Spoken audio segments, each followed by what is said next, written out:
ko, dapat yung Iglesia ni Cristo, kung talagang malaki yung mobilization nila, doon nila gawin sa Luneta. Sorry, huwag mong nililihis ang usapan. Ano? Ang Hindi, yun po pinag-usapan yung panlilin lang na sinasabi mo at pakulo. Doon ko po kita, Honorable Congressman Anong Marcolita. panlilin lang ang ginawa ko doon sa rally? Yung po yatang speech nyo doon Hindi sa pa yata, kailangan siguruhin mo. Nagsalita ko doon, anong parte ng speech ko ang nilinlang ko ang mamamayang Pilipino? Tingnan ko po dito sa ano ko, kung ano yung, ang dami ko na po kasing naging content tungkol Ay, po. hindi ganun. Ako kapag ka sinabi ko, alam ko ang pinagbabasihan ko. Kahit matagal na yon, maaalala ko. Pag nilinlang ako ng isang tao, alam ko. Problema sa inyo, hindi ko nilalat ang vloggers, ano? Ako, hindi ko minamasama yung vlogs. Yan ay part ng ating free speech. Expression. At yan ay ginagaranti ng ating saligang batas. Totoo naman na kapag ka public figures, hindi dapat balat sibuyas. Hindi kagaya ng balat sibuyas ni Kong Barbers, alam ko yan. Pero hindi nangangahulugan. Kailangan i-establish ninyo. I-establish mo. Ikaw ay abogado pa rin, kagaya na sinasabi mo, nagtuturo ka pa sa isang reputableng institusyon. At pagkatapos, tinatanong ko lang ngayon, ikaw ang nagbablog, eh. Basta po tungkol po talaga yung naging topic ko po kayo tungkol doon sa rally ng Ano ANC. nga yung sinabi ko sa rally na nanilang ako ng Pilipino? Wala ka man lang maisip? Ito yung uri mo na hindi kailangan talagang nagbablog, eh. Nami-mislead mo yung mga tao, nililin lang mo yung mga tao. Ang dahilan ay hindi mo man lang masabi kung ano yung aking mga panlilinlang na sinasabi mo rito. Pakulo at panlilinlang. Hindi ganyan yung mga vloggers na kilala ko. Yung mga vloggers umaatake rin sa akin, pero hindi ako balat sibuyas. Sapagkat may basihan ang kanilang sinasabi. Yung pinag-uusapan siguro namin dito. Gusto nila niyang tingnan siguro kung ano yung mga seats ng mga aming pinag-uusapan dito. Hindi ako balat sibuyas, pero ito, wala akong makitang panlilang na ginawa ko sa ating mamamayan. Ikaw, ang lakas ng loob mo na mag-vlog. Abogado ka pa naman. O ano? Gusto, panoorin ko po mamaya itong ano, kung ano yung Ayun ang hirap sa atin, specific. Mr. Chair, eh. Ano po kasi, Isip-isipin mo, bigla ka na lang gagawa ng isang vlog na ngayon ay tatanungin kita ng diretso, wala ka man lang masabi, kahit isang panlilin lang. At ang inaakala mo, baka sakaling doon sa rally. maraming, Ibig mo sabihin, naharap ako sa rallyng pagkalaki-laki para manlilang lang ako ng mamamayang Pilipino? Hindi ka karapat-dapat na abogado, eh. Hindi ka dapat magturo sa Ateneo. Sinasabi ko sa iyo ngayon. Ako hindi ko inaukusahan ng mga vloggers. Kahit masasakit ang sinasabi nila, ngunit merong basihan. Meron silang pinagmumulan na basihan. Kamukha nung isang vlogger, Mr. Chair. Nakita niya yung isang tarpaulin, isang billboard na na-install doon sa SLEX. Isang female vlogger, Mr. Chair, na napanood ko. Itong si Marcoleta kanya, walang kahihiyan ito, ha. Tanga pala, eh. At ikinahihiya na rin siya ng mga kapatid niya sa Iglesia ni Cristo. Sapagkat, akalain mong gagawa siya ng billboard, isasama niya kanya si Pastor Kibuloy. Hindi ba niya alam na si Pastor Kibuloy ay ganyan. So, kinakailangan, Mr. Chair, na sagutin ko. Ang pagkakasabi ko lang po na sagutin ko, miss ka ako, hindi kita kilala, pero medyo nasaktan lang ako, pero nandun na lang, pagpapasensyaan na kita, sapagat ako ay public figure. Kung ako lang ako ang ginanito mo, okay lang, eh. Kaya lang kita sasagutin sapagkat yung mga nakikinig sa'yo, baka malin lang mo. Baka sila'y mailigaw mo sa paniwala na ako nga ang gumawa ng billboard na yan. So ipinaliwanag ko, Mr. Chair, hindi ako ang gumawa ng billboard na yan. Nakita ko na lamang po na biglang kasama po ako ron.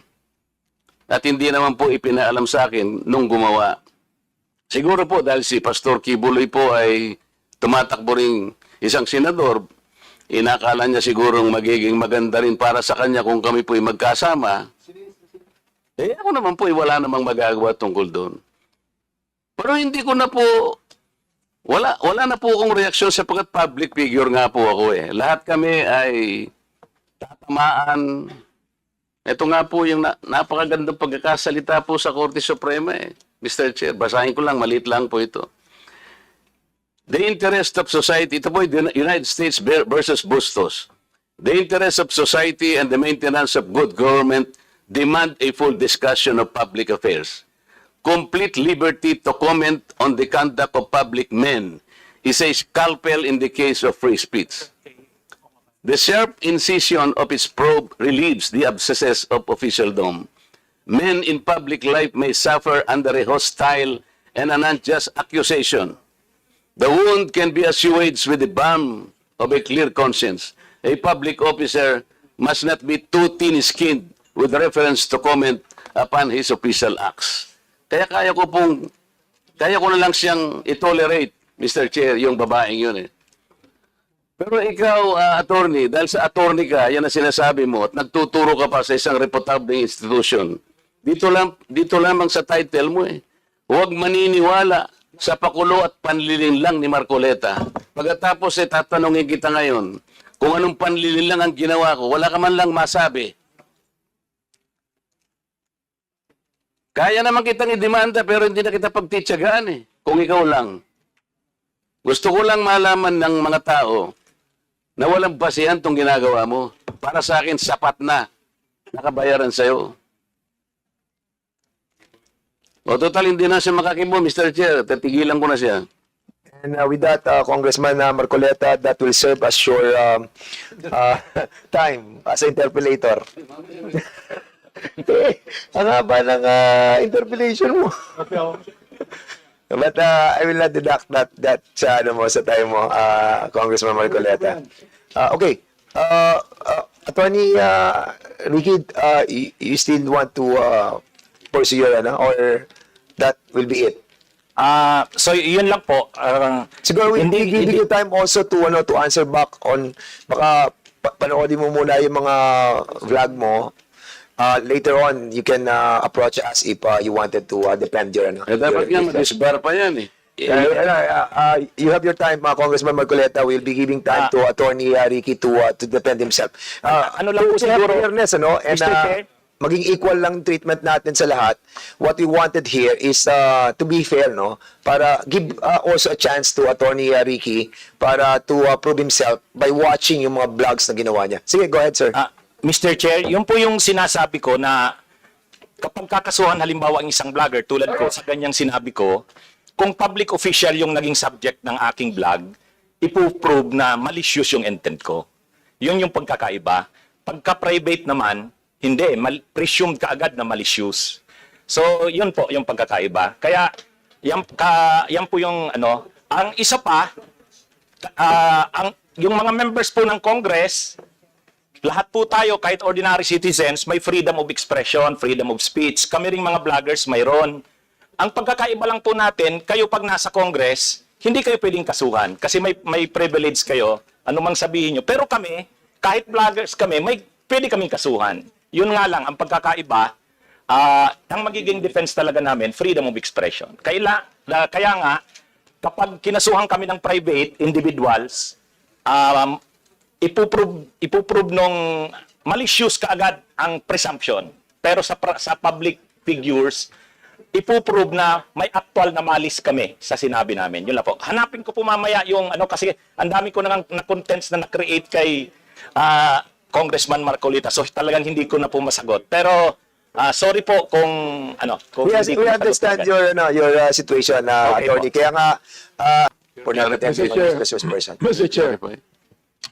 Congressman Marcoleta and then Congressman Abante. Thank you, Mr. Chair. Judging from the title of the resolution before us, is it correct to assume that this hearing is only limited to social media platforms? No, of course not. Because the way I see it, it only addresses the alleged problems encountered against bloggers. No, Chairman, Congressman Marcoleta. That's the reason why we have invited as well the government agencies and also the academe and other media outlets who have parameters on. But we have not invited members of the mainstream media, Mr. Chair. We did. We did. And And that's the reason why what was the we're response? asking for the excuse letter as well, because a while ago, the COMSEC have acknowledged the persons of the resource persons who have been invited. Did But- we invite, Mr. Chair, Philippine Inquirer and Philippine Star? COMSEC, can you please reply to the query of the good gentleman from Sagip Party List? Thank you, Mr. Chair. Philippine Daily Inquirer was not invited, Mr. Chair. How about Mr. Chairman. other social media? How about some other major media outlets? Philippine Star, Mr. Chair. Mr. Chair, KBP was invited, kapisanan ng mga broadcasters sa And the president of the Pilipinas. KBP is here? Yes, sir. Okay. Did that satisfy the query of Congressman Marcoleta? Because I think, Mr. Chair, even the social, not only the social media are supposed to be invited, but also the mainstream media. I am personally victimized by these two popular newspapers, broadsheets. May I cite a particular example just to dramatize, Mr. Chair? Yeah. Mr. Chair. Kaya importante lang sana, gusto ko rin sila Chairman. marinig ko nandito. You want Just a point of order. So what's the point of order? We are still in checking all the invitations that was sent to all the invitees. At the same time, Mr. Chairman, some of those invitees are not present. And with regards to the query being made by Congressman Coleta, I do believe that he has a basis for that.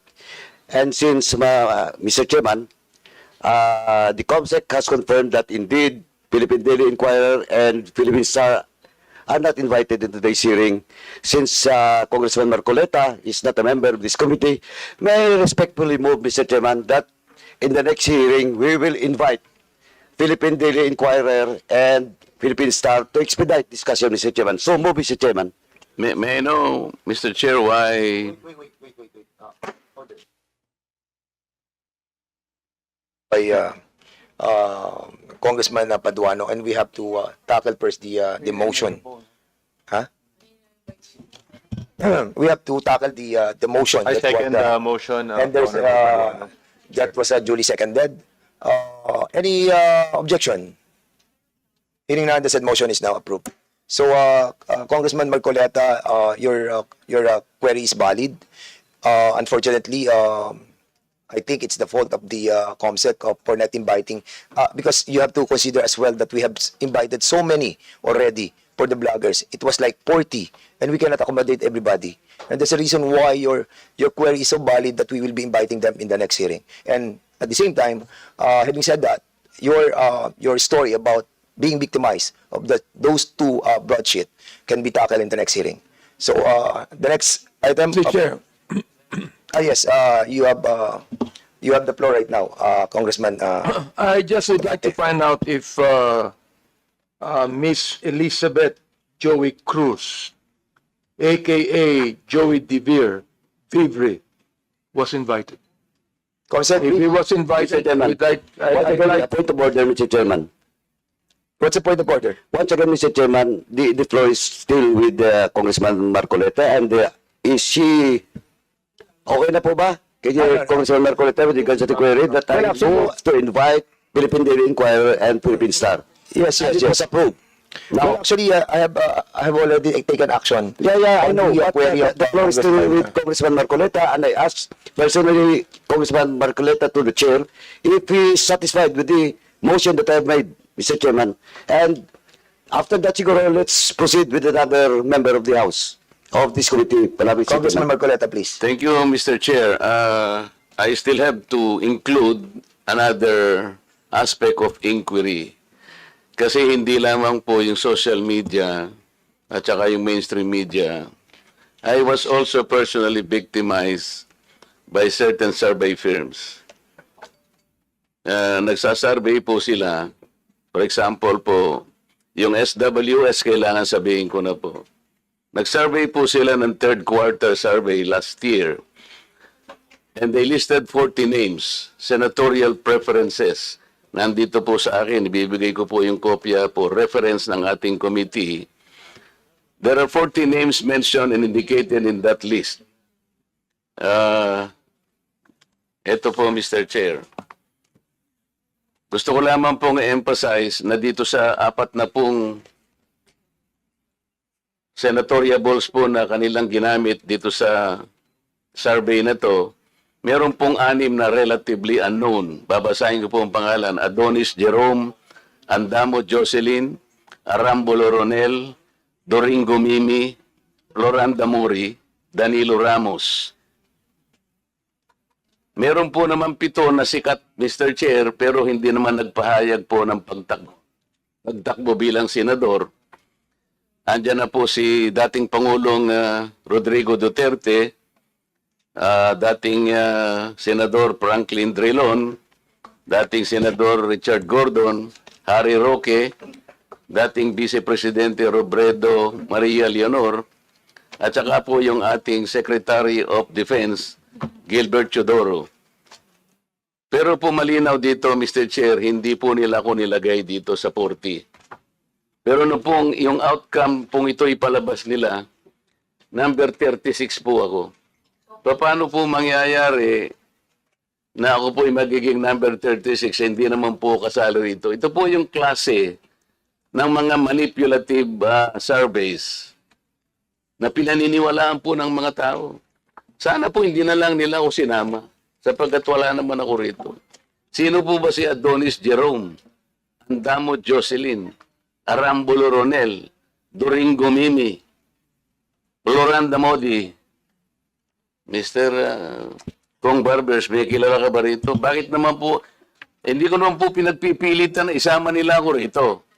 Ang problema, hindi po ako kasama, Mr. Chair, pero nilagay po nila ako doon sa resulta, number 36 ako. Hindi naman po tatama ito. Ito po yung gusto nating i-address lahat. Hindi lamang po social media. We understand that your predicament, Thank you, Mr. Chair. Congressman Marcoleta. And Bibigay ko po yung And the kopya para sa the referensya po. representation also doesn't believe that because on my own assumption, nasa top 5 ka. So, Mr. Chairman, Mr. Chair. kidding aside. No. Mr. Chair. Kidding aside.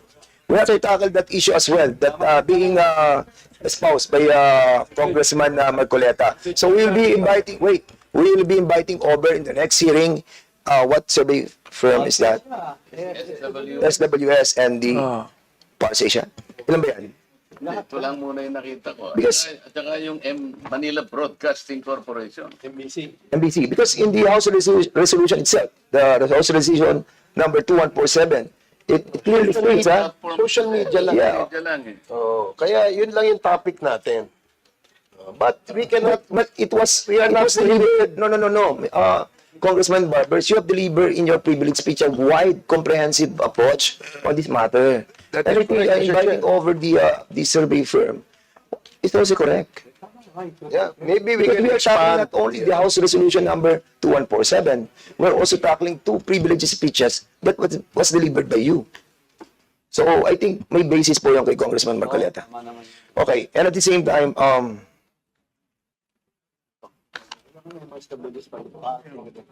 so there's a Mr. Chair, noted po yung kay Congressman Marcoleta. Now, may I now be Chairman, There's also the Chair, angle. clarification lang muna. Chairman Congressman Marcoleta. Director, kasi sinabi mo kanina, we must empower our people. Tama naman yun. We have to enlighten our people because if our people are able to distinguish what is fake and what is true, sila lang, they can always repel. Maski na konting tulong lang eh. Halimbawa kanina, sabi ni Chair Dan, ang problema natin is the West Philippine Sea, sabi natin. Ano? But sinong agency ng government ang nag-empower sa ating mga kababayan para malaman nilang complications ng West Philippine Sea? Isipin po natin, sir, there is nothing as West Philippine Sea. Wala po yun. That is a creation by us. Sa totoo lang po, kahit nabasahin mo yung ating mapa or what, there is no West Philippine Sea. Ang West Philippine Sea, yun po yung area na kiniklaim natin, ito yung exclusive economic zone.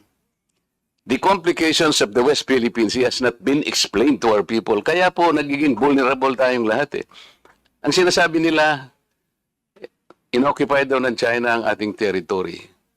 Sir, sa totoo lang po, if CICC and other agencies would cooperate with one another to empower our people, to educate them all, wala pong madideceive kahit ano pang gawin ng China. Kasi alam po na we are all claimants dito po sa panig ng South China Sea. Several of us, Philippines, China, Vietnam, hindi po natin alam ang Vietnam has the most features occupied in the South China Sea. They had 22, China is 14, tayo, 8, Malaysia, 14, Taiwan, 1.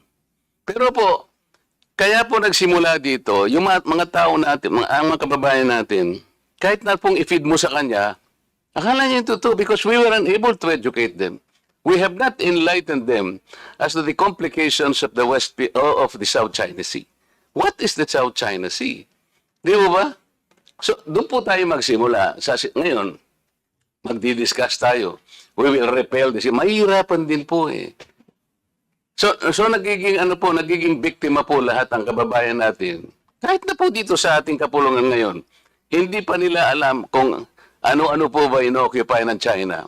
Hindi po territory ang issue in the South China Sea. Ang issue dito is our maritime rights. The maritime rights designated by our exclusive economic zone. These are not territories under public international law. So, kailangan po tayong mag-educate. Tama po kayo sa premise nyo kanina. But until and unless you are able to educate our people on the complex issues surrounding the South China Sea, pare-pareho tayo pong mabibiktima. So yun muna, Mr. Chair. Maraming salamat, Congressman. I agree with you. But with all due respect, the policy of the government about the West Philippine Sea must be followed by all of us. Because people governing this country is elected by the people. Attorney, abogado ka pala na nagtuturo sa Ateneo. At sinasabi mo, ang diferensya ng private sa public figure, pagka public figure ay hindi basta-basta. Kahit nabirahin mo, parang may lisensya ka na, parang gano'n sinasabi mo. Pero pag private, talagang kinakailangan may malis ka agad yun. Siguradong. Kaya lang nung ikaw ay nag-vlog, ito yung title ng vlog mo sa akin eh. Huwag maniniwala sa pakulo at panliling lang ni Marcoleta. Ano ang panliling lang ko, attorney? Public figure ako, pero kailangan malaman ko, sapagkat dito lang may malis ka na eh. Una, hindi mo ako kilala, ikaw hindi rin kita kilala. Pero dito lang sa title na title pa lang, huwag maniniwala sa pakulo at panlilin lang ni Marcoleta. Attorney, kahit kailan wala akong nilinlang na mamamayan ng Pilipinas.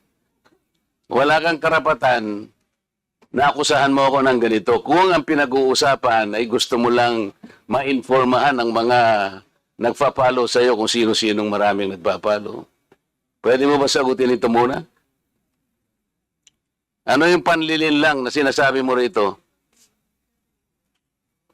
Marami na po kasi akong naging hindi ko ano yung particular na Ito pakikita ko sa iyo, ayan hindi ko po alam kung anong particular doon na Attorney, gumawa ka ng vlog. yes po, ako po Responsibilidad mo sa public ito, lalong-lalo na yung naniniwala sa iyo.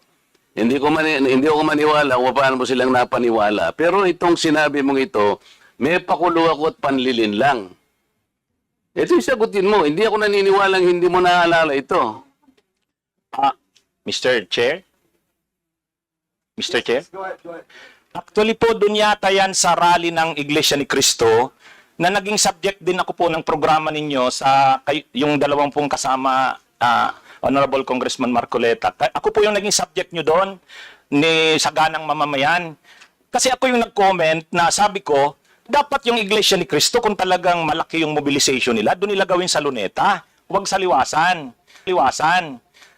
Yun yung kasi, pag sa Liwasan... Attorney, huwag mong nililihis ang usapan. Ang Hindi, pinag-uusapan yung panlilin lang na sinasabi mo at pakulo. Walang kinalaman yung rally ng INC dito.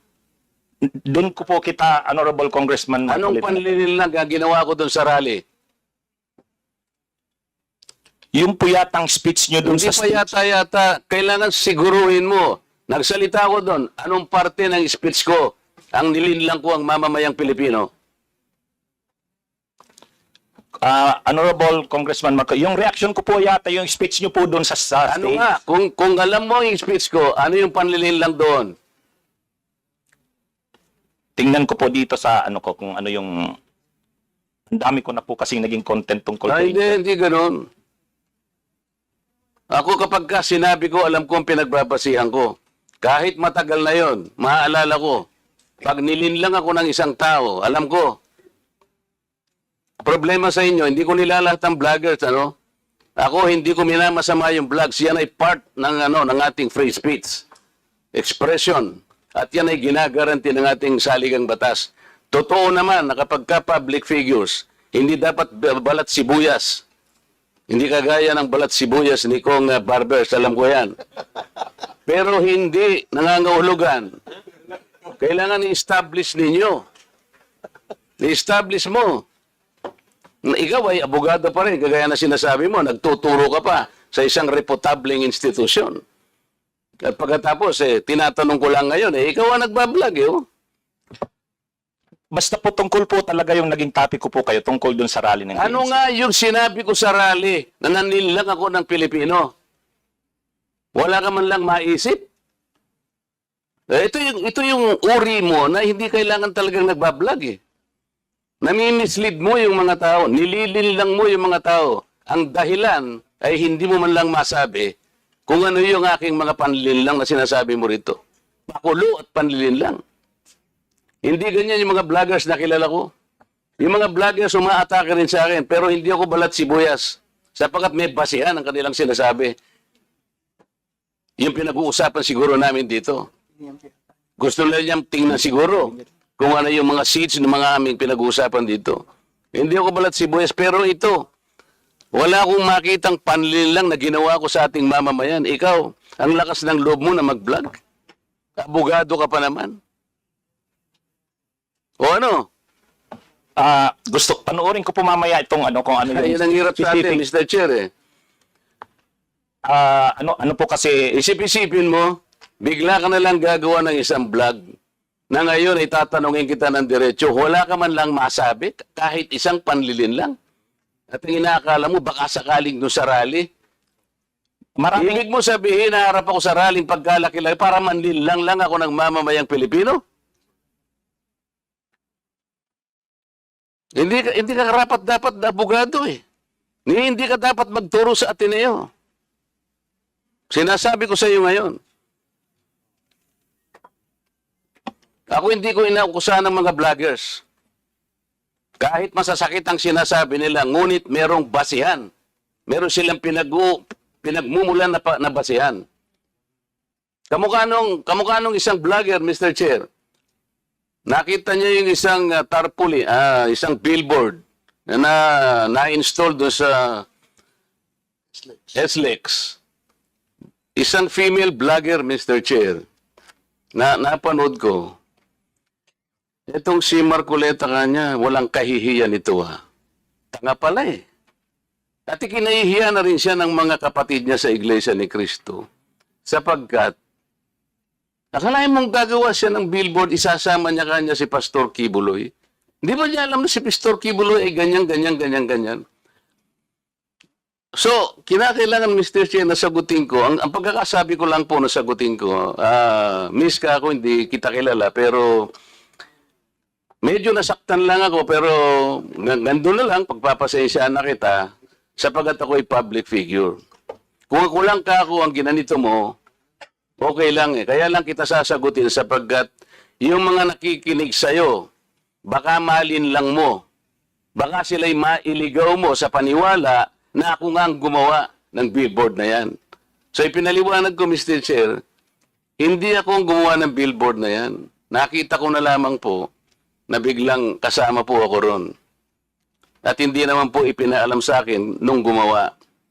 Siguro po dahil si Pastor Kibuloy po ay tumatakbo ring isang senador, inakala niya sigurong magiging maganda rin para sa kanya kung kami po'y magkasama, ako naman po'y wala namang magagawa tungkol doon.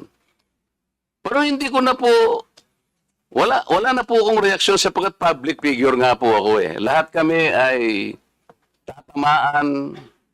Ito nga po yung napakagandang pagkakasalita po sa Korte Suprema eh. Mr. Chair, basahin ko lang, maliit lang po ito. The interest of society, ito po yung United States versus Bustos. The interest of society and the maintenance of good government demand a full discussion of public affairs. Complete liberty to comment on the conduct of public men is a scalpel in the case of free speech. The sharp incision of its probe relieves the abscesses of officialdom. Men in public life may suffer under a hostile and an unjust accusation. The wound can be assuaged with the balm of a clear conscience. A public officer must not be too thin-skinned with reference to comment upon his official acts. Kaya kaya ko na lang siyang i-tolerate, Mr. Chair, yung babaeng yun eh. Pero ikaw, attorney, dahil sa attorney ka, yan ang sinasabi mo, at nagtuturo ka pa sa isang reputable institution, dito lamang sa title mo eh, huwag maniniwala sa pakulo at panlilinlang ni Marcoleta. Pagkatapos tatanungin kita ngayon, kung anong panlilinlang ang ginawa ko, wala ka man lang masabi. Kaya naman kitang idemanda pero hindi na kita pagtitsagaan eh, kung ikaw lang. Gusto ko lang malaman ng mga tao na walang basihan tong ginagawa mo. Para sa akin, sapat na nakabayaran sa'yo. O total, hindi na siya makakimo, Mr. Chair. Tatigilan ko na siya. And with that, Congressman Marcoleta, that will serve as your time as interpellator. Ang haba ng interpellation mo.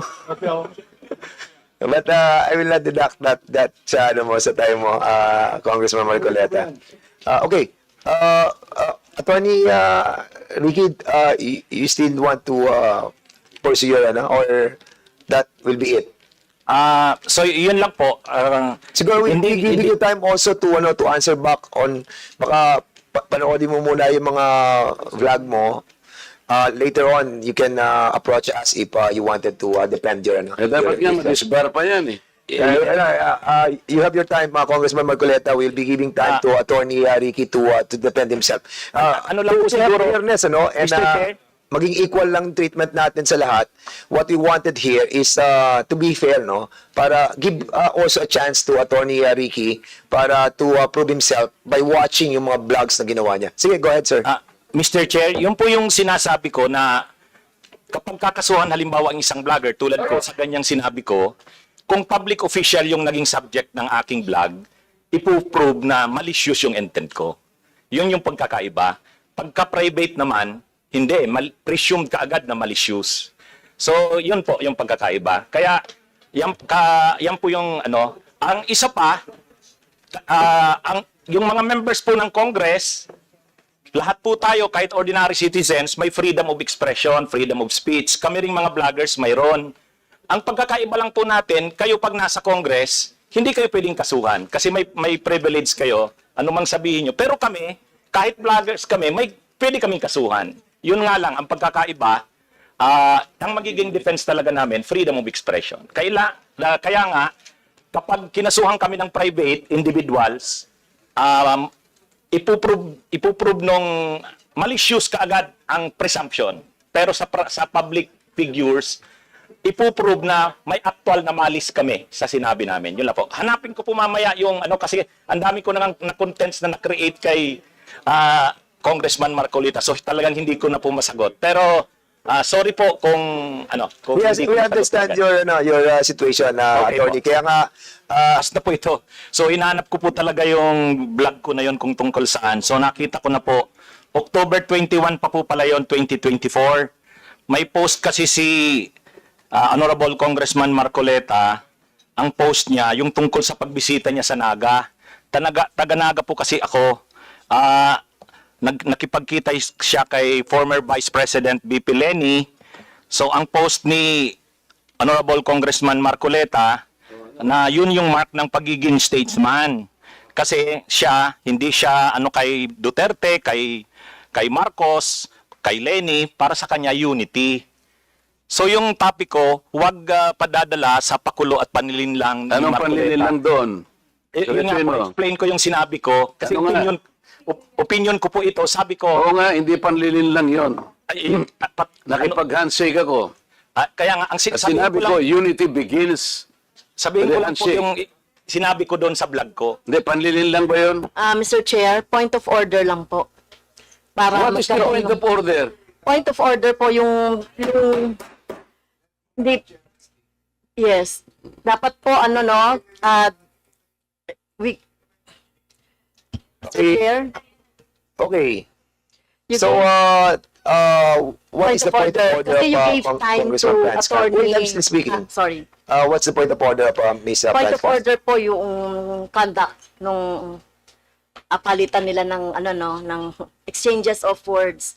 So, you have recognized po Attorney Ricky. So, let him explain before our colleague Marcoleta. I understand. Okay, I'll be letting para wait, maging wait, okay. And please I understand address, both of you, please address the chair para hindi po Yeah. nagsasagutan. All right. Thank you. So we'll be letting Attorney Ricky to reply, and then I'll give a chance to Congressman Marcoleta also to ask you as well. Sige. Yes po, Attorney Mr. Ricky. Chair, thank you po. Ang sabi ko lang po, kasi kanina po, tinatanong ako tungkol dun sa vlog ko na yon.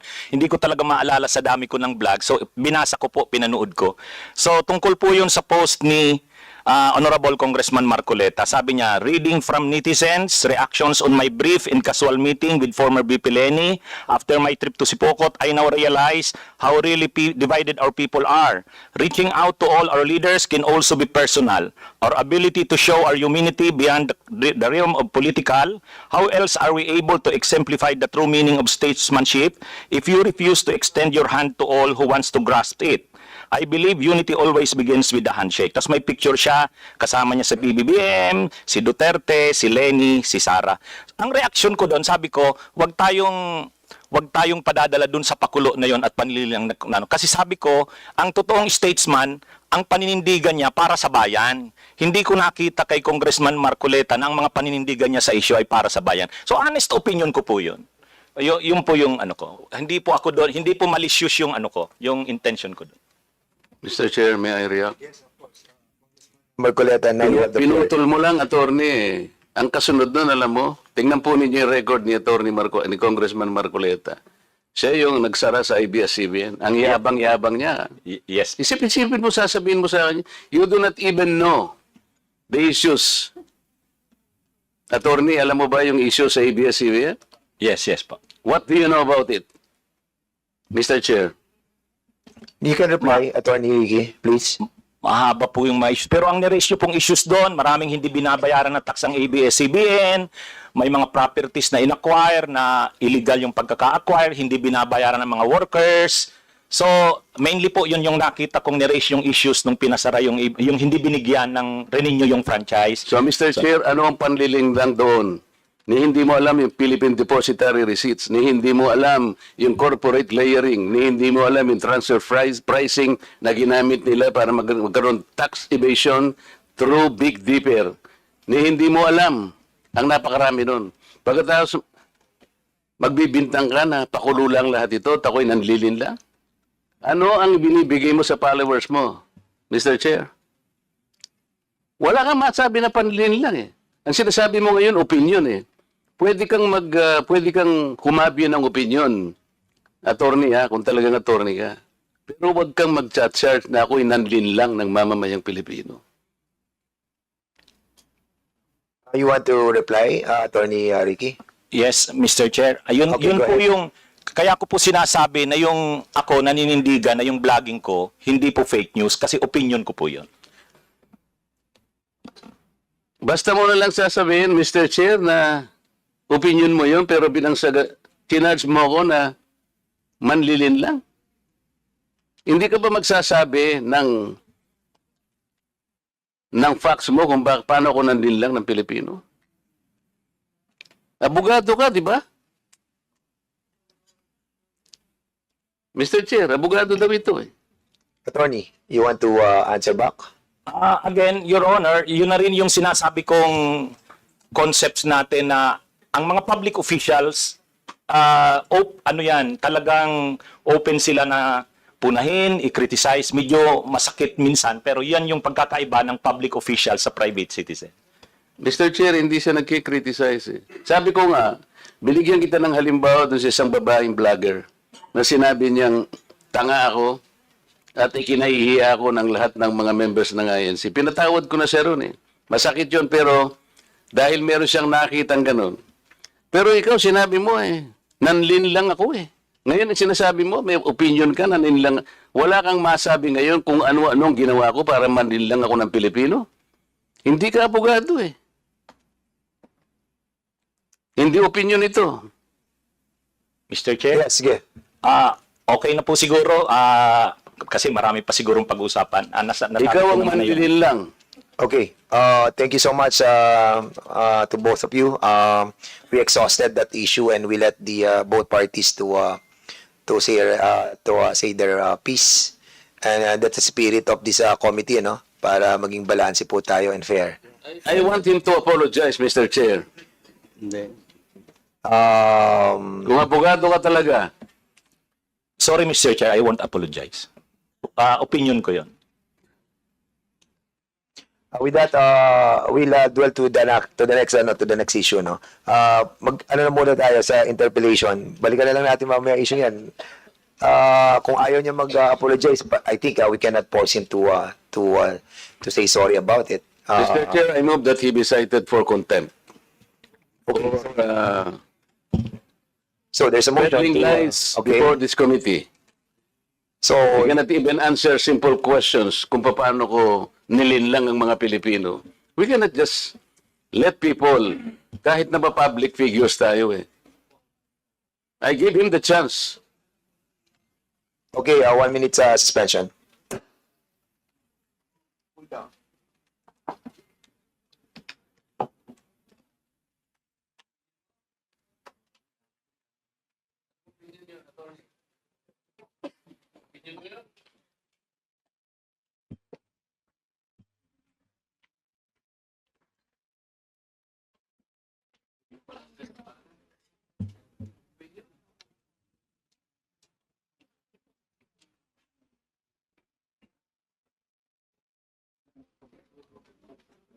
Okay,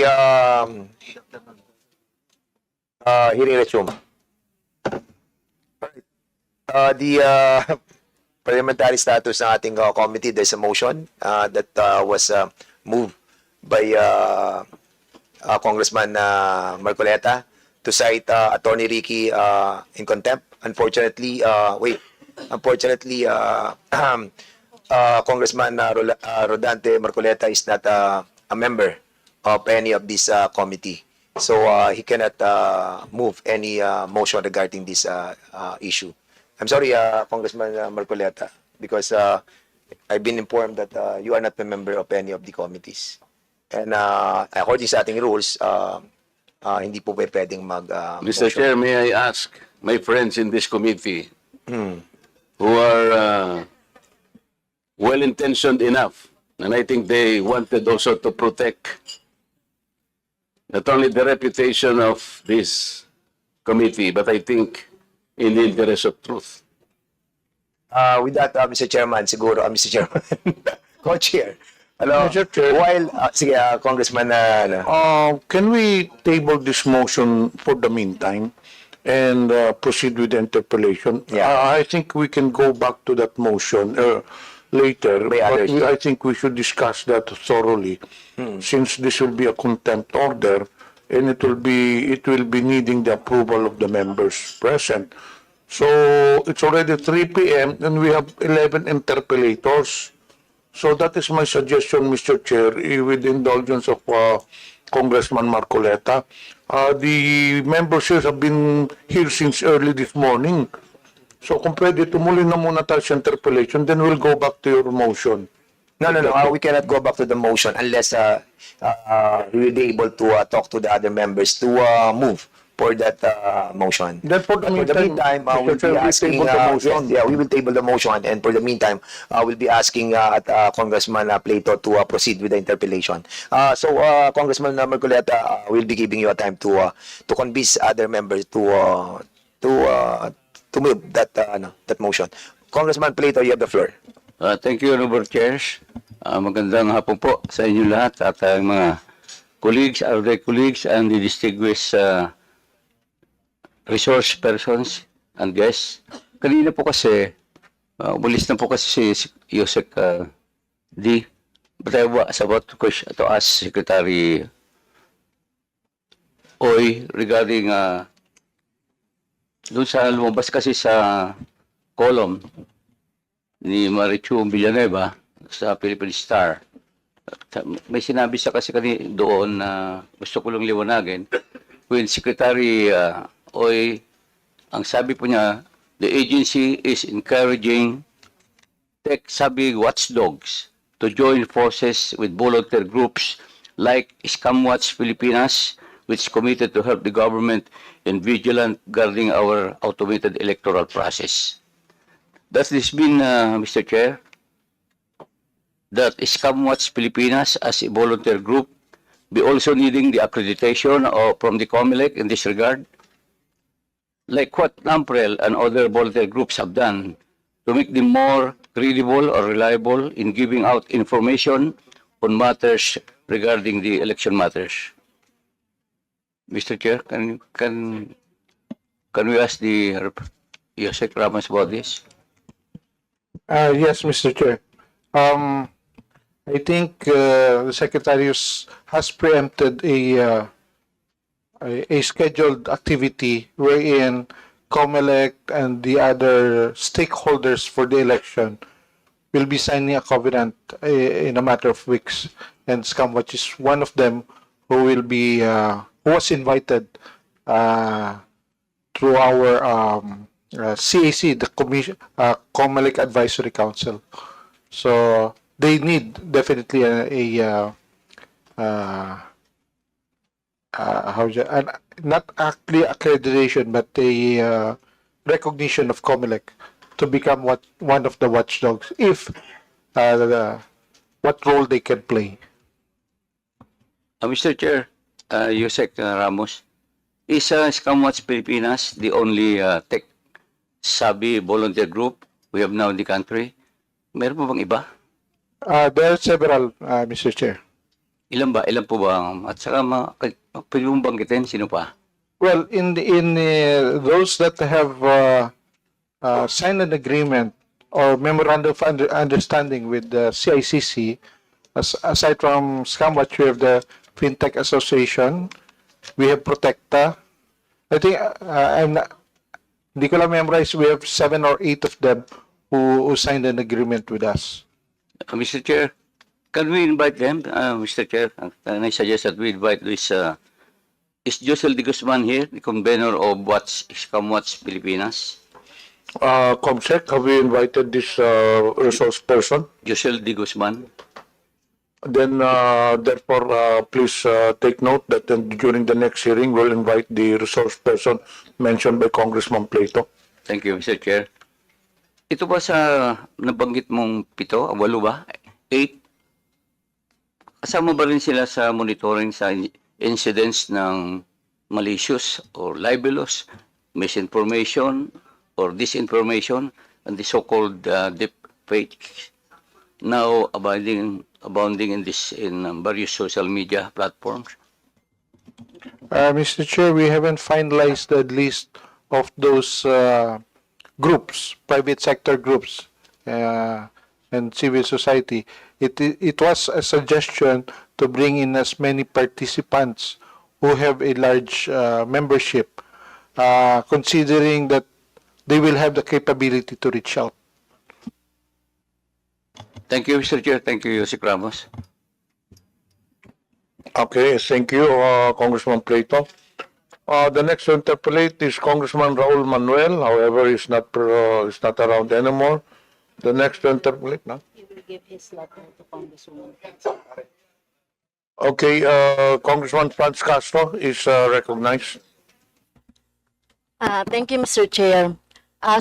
Siguro first lang, Mr. Chair, for the interest siguro of the committee of the TRICOM, yun po palang mga pinatatawag natin, Mr. Chair, na mga vloggers, they went na to Supreme Court pala, no? So, merong press release si Harry Roque na nagpunta na po sila sa Supreme Court. At nag-appeal sila or nag-file sila ng petition for certiorari and prohibition today. So, February 4. Ito po, Mr. Chair, yung for the information lang po ng ating committee. So, Rose Beatrix Cruz Angeles, Mark Anthony Lopez, Ernesto Abines, Ethel Pineda Garcia, Crisette Laureta Chu, Jonathan Morales, Lorraine Marie Badoy Partosa, Aaron Pineda, Nelson Yu Guzmanos, Elizabeth Joy Cruz, Suzanne Batalya, Kister Jantan, George Paglinawan.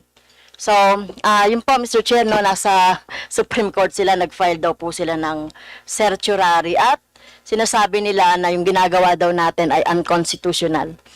Okay. Representative Castro, yung information mo, kailan sila nag-file? Ngayon lang? Ngayon lang po, Mr. Chair. Ito, based, Mr. Chair, doon sa press release ni Attorney Harry Roque. Okay, thank you.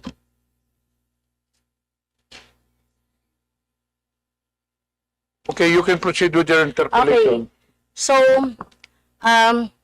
Mr. Chairs, ito tanong ko po sa DOJ.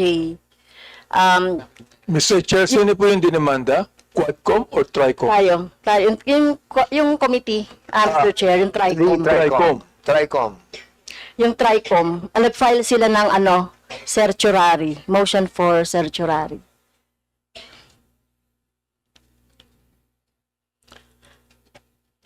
Okay. Yeah, please proceed.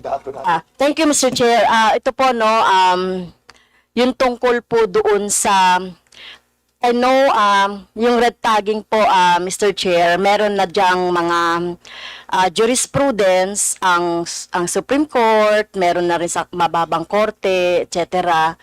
So, nagpapatuloy pa rin po ng mga red tagging, Mr. Chair. So, we consider it yung red tagging, hindi lang po yan, fake news, threat din po yan sa buhay ng mga taong nire-red tag. Mga aktivista, mga pangkaraniwang farmers, mga workers, etc. So, dito pa sa DOJ, Mr. Chair, so, paano ba natin tinitignan yon, Mr. Chair, no? Lalong-lalo na, Mr. Chair, kung ang nagpo-propagate ng red tagging ay mga members or mga employees ng government like the military or PNP, DOJ. Mr. Chair. Yeah. The DOJ, Mr. Chair. Asking the DOJ representative. Yeah. Please reply, DOJ. Hello, good afternoon. Yes, sir. Thank you, Mr. Chair, and the distinguished Congressman, Honorable Castro. Your Honors, as I have represented a while ago, I am appearing as OIC Director for the Office of Cybercrime. With respect to those matters po, Your Honor, I believe that falls within the different office of the DOJ, which is particularly, it can be with the Office of the Secretary or the National Prosecution Service. So I believe that there was no representative from the NPS which was invited for today's proceedings, Your Honor. And as I said, I cannot comment on that since I am appearing for the Office of Cybercrime in my capacity as the officer in charge, Your Honors. Okay, so meron bang pwede? Kasi ito gumagamit din kasi ito ng mga social media, no? Merong totoong office or merong gumagamit ng fictitious o na mga fake na account or Facebook account. So, paano kaya ang relief ng mga pangkaraniwang tao? Kasi hindi na ako, lagi na ako nare-red tag eh. Mula nung naging aktivista ako, no, na-red tag na. So, paano po ito, pa kaya ang relief ng ating mga pangkaraniwang mamamayan? Kasi ito ba ay pasok po doon sa tinatawag nating, tinatawag nating mga cyber libel or whatever. Kasi pero for disclosure lang po, hindi rin po kasi kami believe na i-criminalize ang libel o kaya ang mga cyber libel dahil napaka thin line, may thin line kasi yung freedom of speech tsaka yung mga kung ano mga opinion. Kaya kami nga meron kaming bill na i-decriminalize talaga ang libel. Pero for the relief po ng pangkaraniwang tao na naging epekto ng red tagging, Mr. Chair, ay namamatay, nata-trump up cases, etc. Yes, Your Honor. Regarding those matters, ma'am, considering that you qualified you premised your statement on the factual background that social media or online platforms are being used also to attack or subject these people on red tagging po. We can, actually the Office of Cybercrime po, without any discrimination to all citizens of the Republic or of our community, we entertain walk-in clients or even phone-in complaints. Kung may mga ganyan pong incident, Your Honor, they can always approach the Office of Cybercrime kung involved po ang online platforms at use of information and communications technology. We can initially take a look into the matter and for identification or location purposes or conduct of online investigations, Your Honor. Okay. Ano po masasabi dito ng Cybercrime Division na NBI po? Thank you, Your Honor. So when it comes to the investigation po ng NBI, of course, we could file cases depending on the context of what is posted on the social media platform. There are contexts na maliciously imputation of against private person of a crime, vice, or defect na nakakasira po sa reputation. And there are also malicious imputation that causes that may endanger the public or cause damage to the interest or credit of the state. Doon po sa cyber libel cases po na against a private person, definitely as already discussed a while ago, we cannot file a complaint motu proprio. We have to have a complainant for that dahil ang ano po dito, party in interest, ang injured party po dito is a personal crime po to. So I think for the purposes of news or publications that endanger the public order or cause damage to the interest of the state, as law enforcer, it is our bound duty. We are burdened.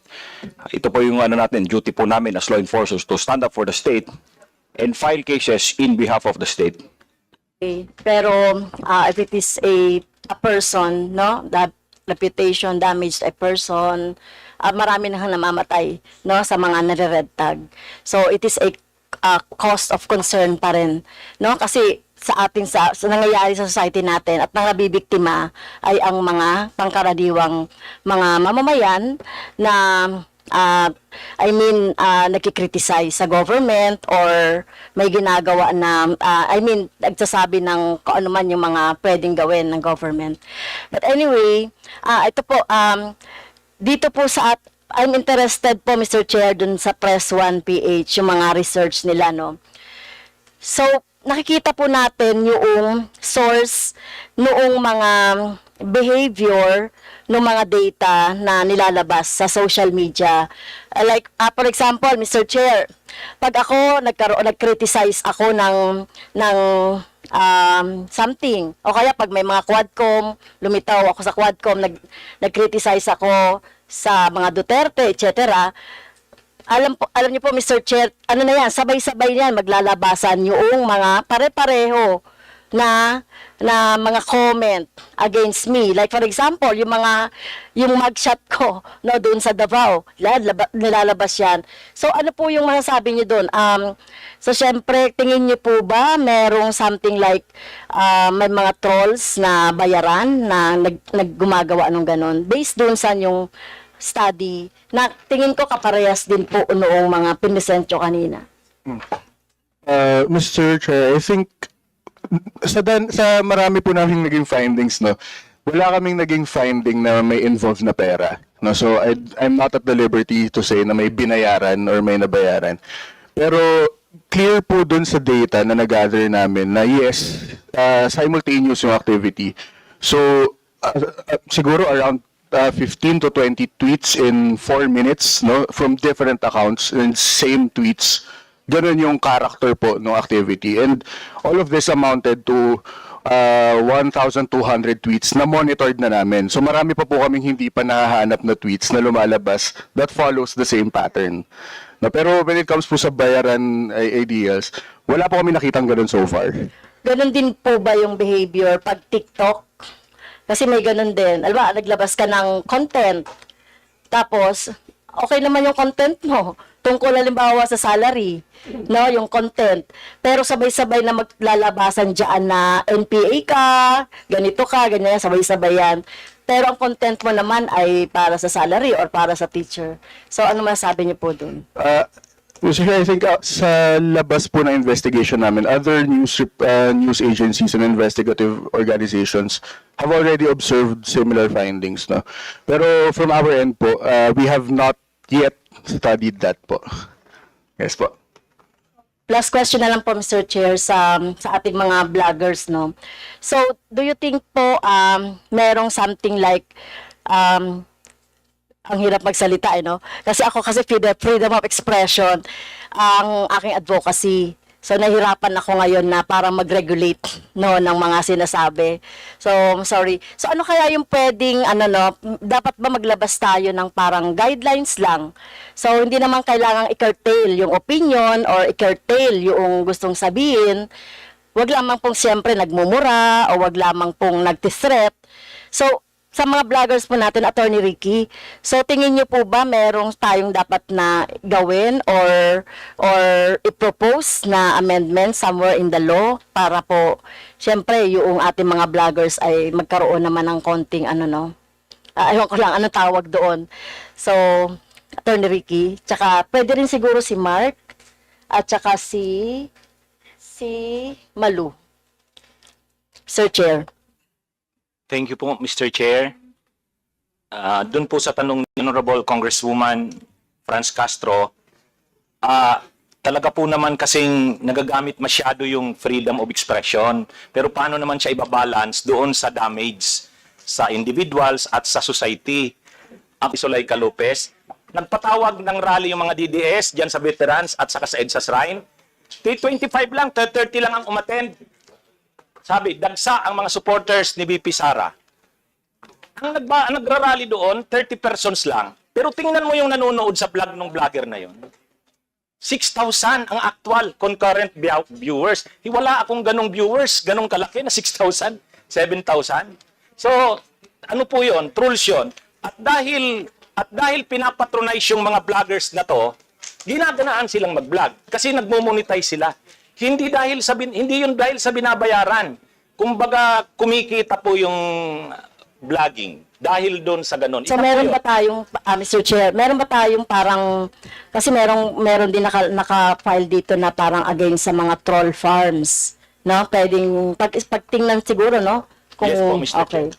So, what about Sir Mark, tsaka si Ma'am Malu. Apo. Mr. Chair, sa akin po medyo iba yung pananaw ko dito.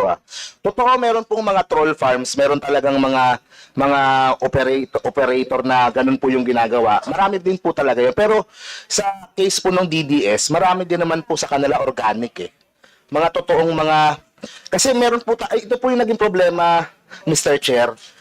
Meron po tayong mga kababayan, naging pastime na po itong pakikipag-away sa kapwa Pilipino sa online. Parang pag may nakita sila na, inaaway si Duterte, pagtulungan natin to.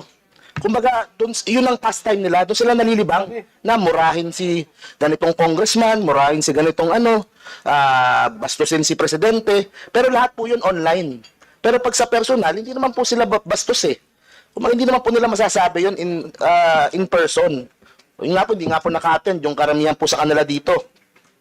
Pero yun po ang malungkot na nangyari sa kultura po natin. Dahil po, kumbaga itong culture of hatred sa online, na marami pong Pilipino, uy, si Mark, hindi ko gusto sinasabi nito, sasabihan ko to ng mga masasakit na salita. Parang ganun po sila nagiging masaya eh.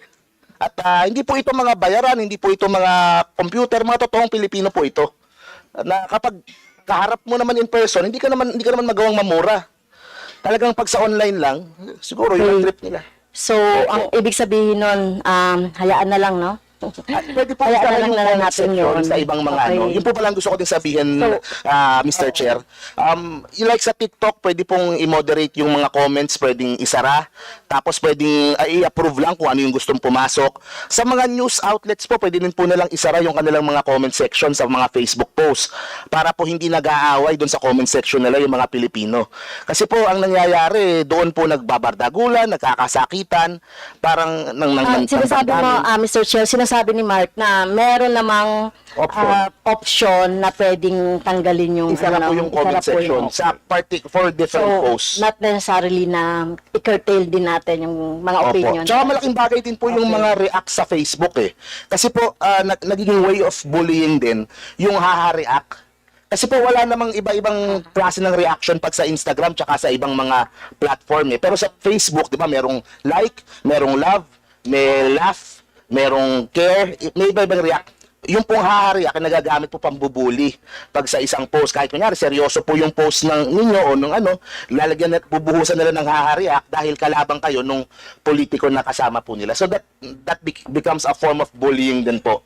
So I'm not sure kung open si Facebook na bigyan ng option para alisin yung mga reacts, para like na lang lahat.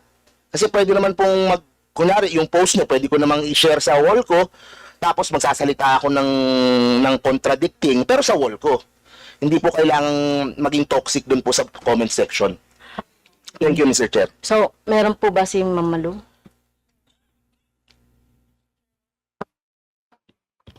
Mr. Chairman, Congresswoman, first, I think in the minimum, we need a code of ethics. Whether you agree with what is in the code of ethics, at least it prescribes a certain behavior for those who would go on a social media page. Second, I think I would suggest to the legislators and the politicians here, Facebook, which is #1 in the Philippines, can actually provide free pulse of the public. You just have to understand the principle of the crowd, the principle of herds. And when you listen, when you post something and you ask reaction from the public, that is free and unfiltered. It is how you receive those comments that may not be to your liking. A focus group discussion would probably cost 500,000. Posting a line or two on a proposal, a bill, and seeking the pulse of the public is free. So, I guess, what am I saying? It can work both ways. For so long as the virality and the engagement is organic, I don't think we need to restrict expression. But in the minimum, let's have a code of ethics. Thank you, ma'am. Thank you. Thank you po. Ma'am, Thank you, Mr. Chair. Chair, pwede po magdagdag? Yes. Yan po. Gusto ko din pong idagdag din, pansinin niyo po sa aming mga vloggers, kahit yung mga nasa likod, karamihan po sa amin hindi na po nag-political vlogging sa Facebook. Kasi po ang ginawa po ni Facebook over the last few years, binaba po niya yung algorithm for politics sa platform niya. So pag naglabas ako ng post ng video about politics, hindi po siya kinakalat ni Facebook. So ang nangyari po sa amin, dahil hindi na kinakalat yung videos namin sa Facebook, lumipat kami sa TikTok, lumipat kami sa YouTube. Ang punto ko po, may kapangyarihan po yung mga platforms para pakontiin yung algorithm, para pakontiin yung views pagdating sa politika, para po hindi ganun katoxic. Kaya yung Facebook po ngayon, hindi po siya ganun katoxic kasi binabaan po niya yung pong algorithm for political posts. Lumipat po sa TikTok po ngayon nagbabardagulan yung karamihan po ng mga kababayan po natin. Thank you, Mr. Chair. So, okay ka na, Congresswoman? All right. So, we'll be asking our next interpellator, Congressman Dante Marcoleta. You have the floor now. And then after that will be Ma'am Geraldine. Maraming salamat, Mr. Chair. I'd like to ask any respondent present, Mr. Chair, if they can answer. Why did social media bloggers proliferate? Bakit po sila dumami?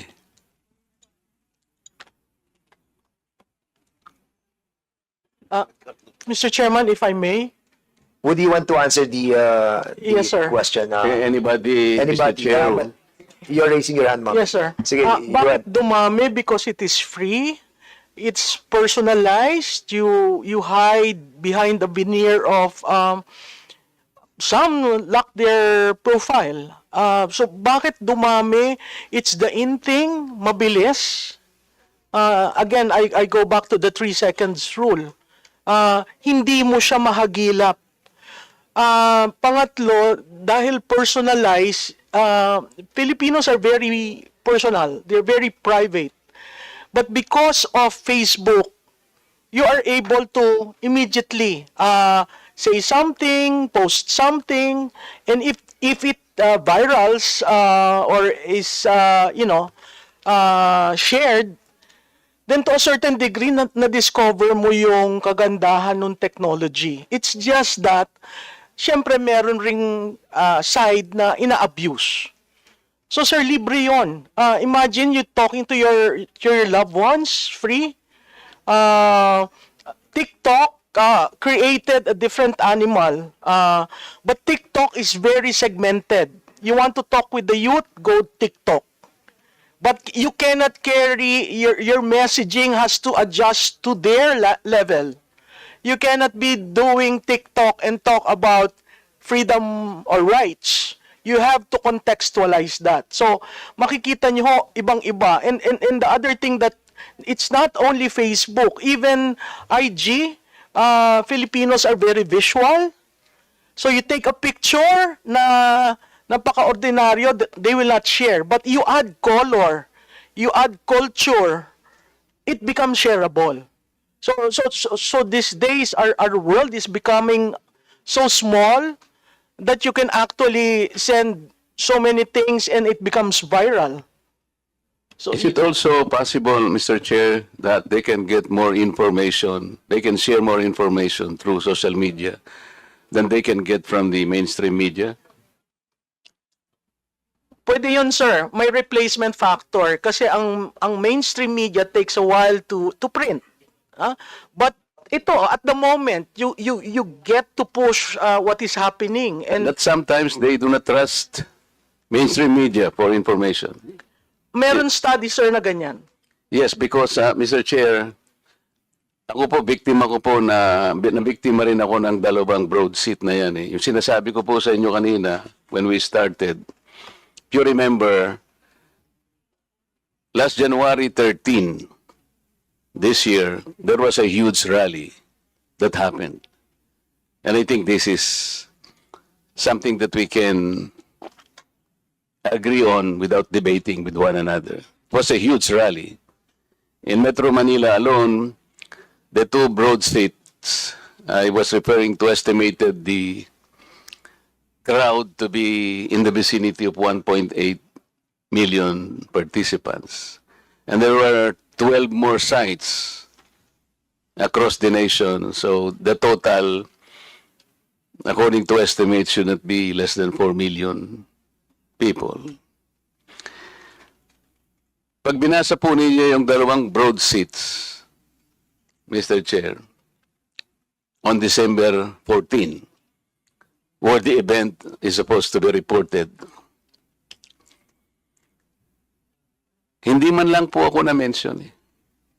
I was one of the speakers in that youth rally.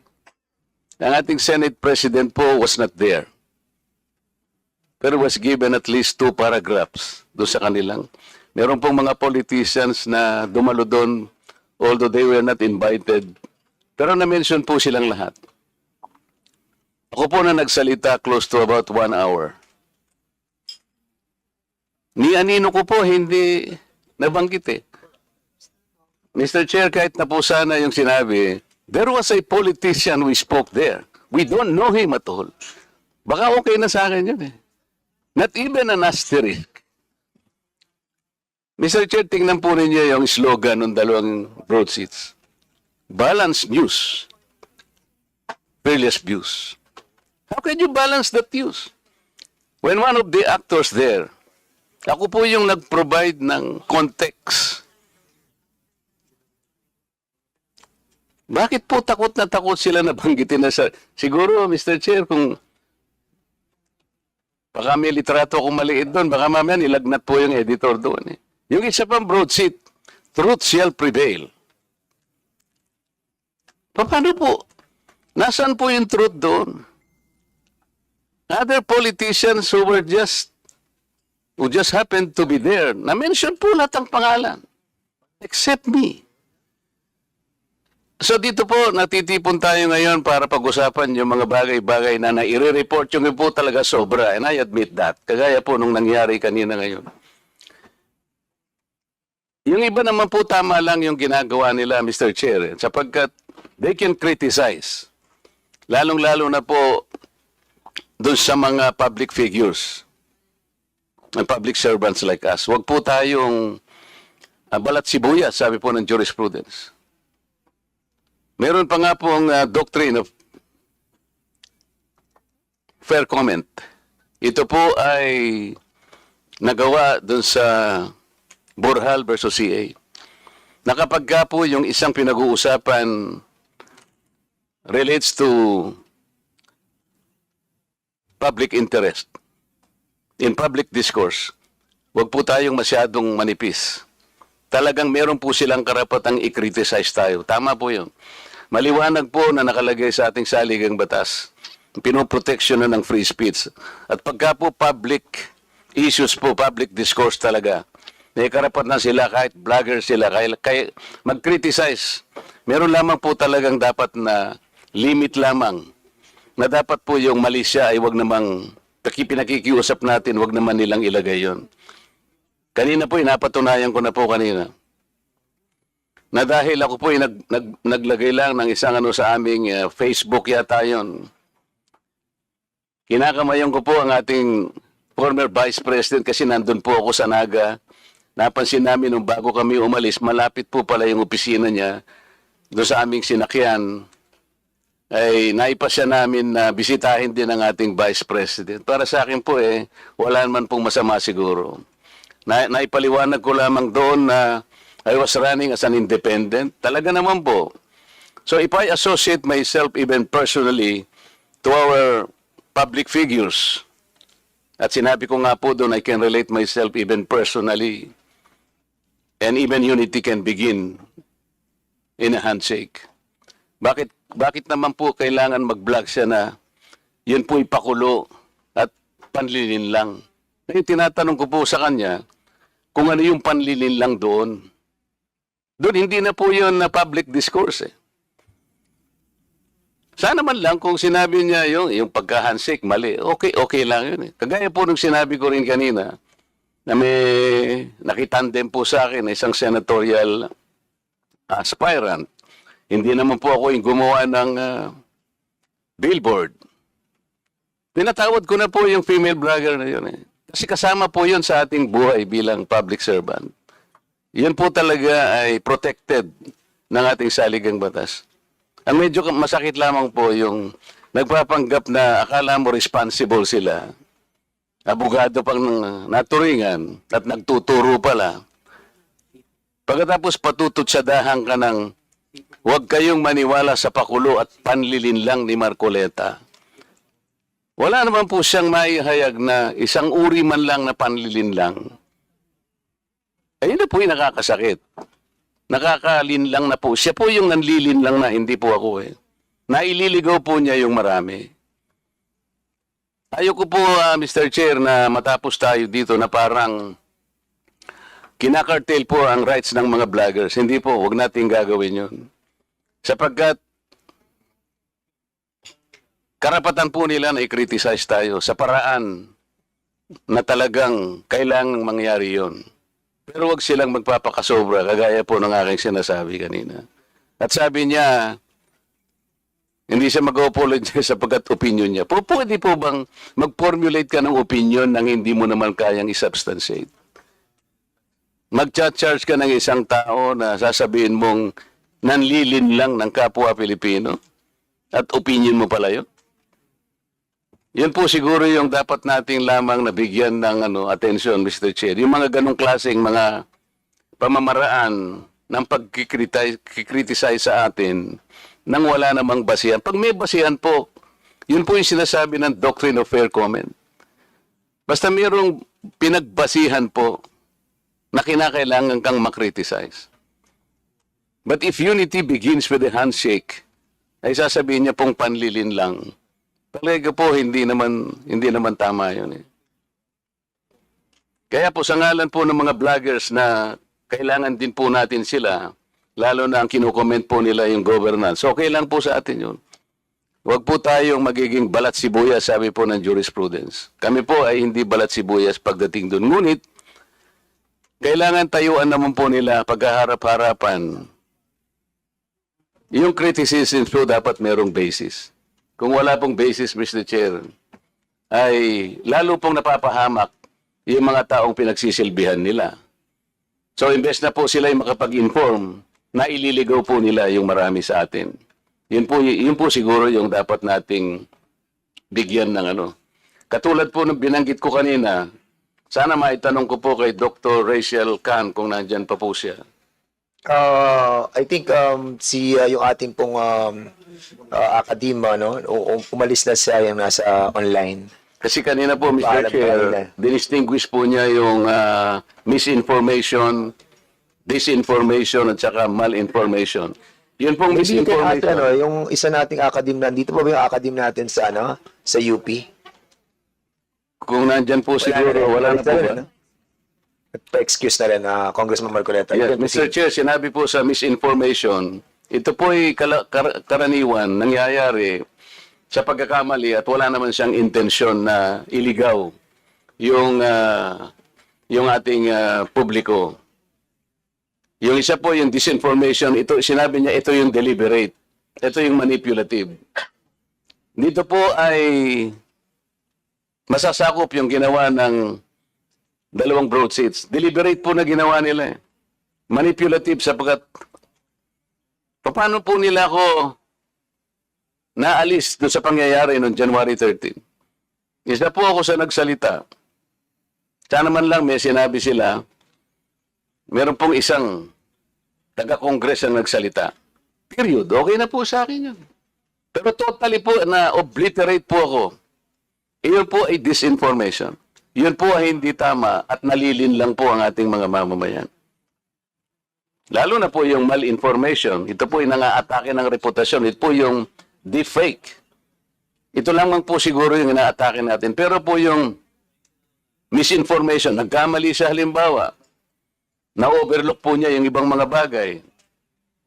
Huwag po tayong masyadong mahigpit sa kanila.